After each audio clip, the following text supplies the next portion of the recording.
TIL of Charles Ramsey, a Cleveland man who was key in the rescue of 3 women and a child from over a decade of captivity in a neighbor's home.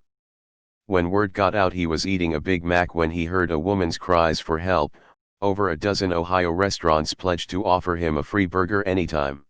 This guy, Anderson Cooper, asked if he knew about the kidnapper raping them, to which he says, "If I knew, we'd be having a different interview. I'd be facing triple life." A real og. His neighbors also conspired against him, claiming he wasn't the primary one helping and just happened to get the interview. Amanda Berry, one of the girls he rescued, said he was the one who got to her first and helped her, proving him right. He also lost all of his jobs from the publicity, but he made a little money off it to afford a place of his own. Web Surf did a great piece on it, https://youtube. b/yfj9txbb8km. Here's a vid of him reuniting with the girls. That dude seems real AF. https://www. youtube.com/watch, v=lgownxvnbs4, https://www. youtube.com/watch, v=lgownxvnbs4.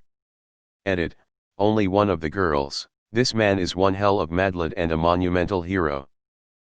He didn't go to Ariel Castro's, the kidnapper, trial because he refused to go through the metal detectors and could not bring himself to swear to the FBI that he would not bring any weapon into the courtroom in order to kill Castro.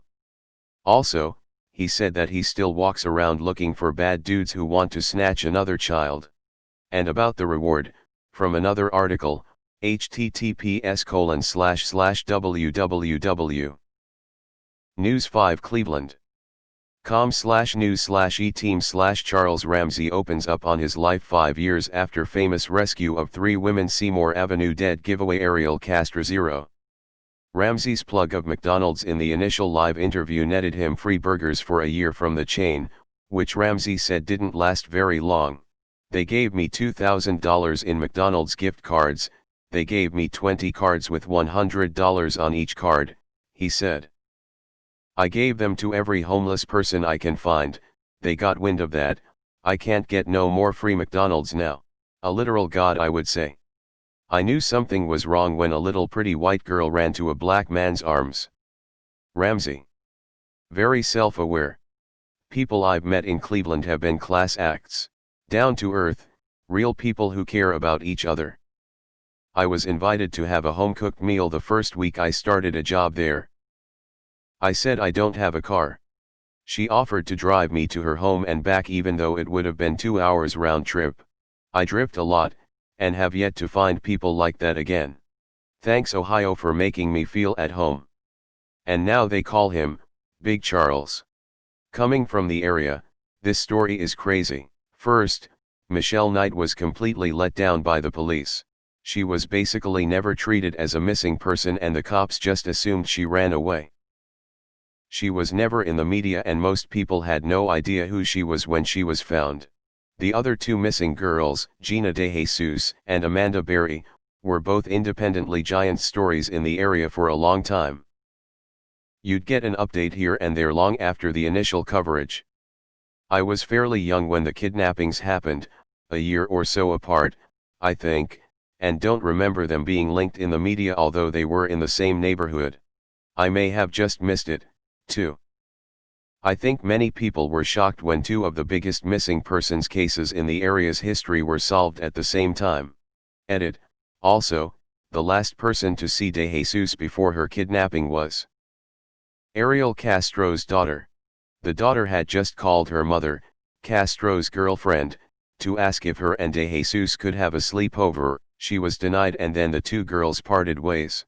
Shortly thereafter, Ariel Castro picked up DeJesus and she willingly got in the car, thinking he was giving her a ride home.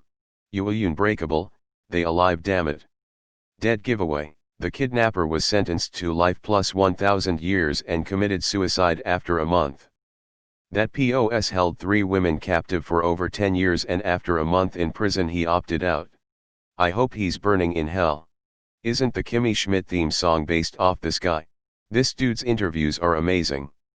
He has such a genuine character. If you haven't read his book, I 100% recommend it. It's completely worth the read. How would that work? I heard Michael Jordan has a special card that gives him free food from any McDonald's for life. Would the local restaurants give Charles Ramsey a laminated card? Would it be in the employee training manual? Yeah, there were several viral mashup videos with Charles Ramsey's interviews at the time. Probably still floating around online. I live about 10 minutes from this house. I can't begin to tell you how much the story shook Cleveland when it broke. I literally remember where I was when I heard. Oddly enough, I was at work with a girl who was best friends with Amanda and her family growing up. I remember seeing the look on her face when it came on the news on the TV, and honestly those two seemed to pick up right where they left off after things settled down. It was absolutely beautiful. They made a song of the interview. Very catchy. https://youtube.b/nzcru0op5p4. I'll never forget this story. I live in Cleveland, and in high school the parents of the 3 women came and spoke with us about human trafficking. They were so certain that their daughters were trafficked.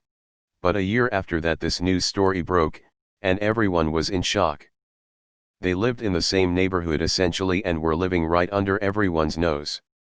It was wild hearing they were found alive. Bro, I knew something was wrong when a little bitty white girl ran into a black man's arms. Odd giveaway. Odd giveaway. My old neighborhood, I remember when 2 of them disappeared. It's hard to describe the incredible joy that day when it was announced they were found alive. This guy was certainly the icing on the cake. Wording makes it sound like him eating a Big Mac was a big deal to people. Yeah, then when he went on his forced media run they decided to tell everyone about his past on national TV. It was disgusting how the media treated him like a piece of shit. By the end of it you could see in his eyes how defeated he was. He is a solid dude, based on everything I read following the events of the women being rescued. Cool to see this hit the front page again, been a while. We eat ribs with this dude. Did anyone ever create a Charles Ramsey GoFundMe? Maybe the story predates crowdfunding. I don't know. What I will always remember is an interview he gave, with Anderson Cooper I believe. He said people were asking if they could send him money. He said he didn't need it, he could get by. He said people should give money to the girls who were in the house, because their need was greater. He got choked up just trying to get the words out. These abduction cases are always so bone-chilling to think about. Any random stranger's house could have some horror cellar under it with people in it that haven't seen the sky in a decade and you'd never know. The ones that get caught seem to be getting sloppy after 5 to 10 years and are almost undetectable until then. I just posted a Facebook memory about this dude the other day. I got to meet him and interview him in Kentucky when an attorney named Eric Kahn invited him to his office to honor him for his actions. The crazy part wasn't Charles Ramsey, but the strange attorney who invited him. The first thing he asked when we went to interview him was something like, "You're only going to ask about Charles, right?" Some years later, he led investigators on an international manhunt for insurance fraud, I believe. He also had huge statues on the property, including a huge replica of the Lincoln Memorial in the parking lot. The highlight for me was when they unveiled a clay bust of Charles, still wet and somewhat unfinished. Cameras rolling, room silent, box is lifted. Charles sees his clay face and says loudly, "Get the fuck outta here." He then begins complimenting himself in clay form. "Look at that nose. You look good," or something along those lines. Charles was great, and pretty much exactly what you would expect from watching his famous interview. Then I had to drive 2 hours back to work with a reporter, trying to figure out WTF we just encountered. One of my weirdest days at work, for sure.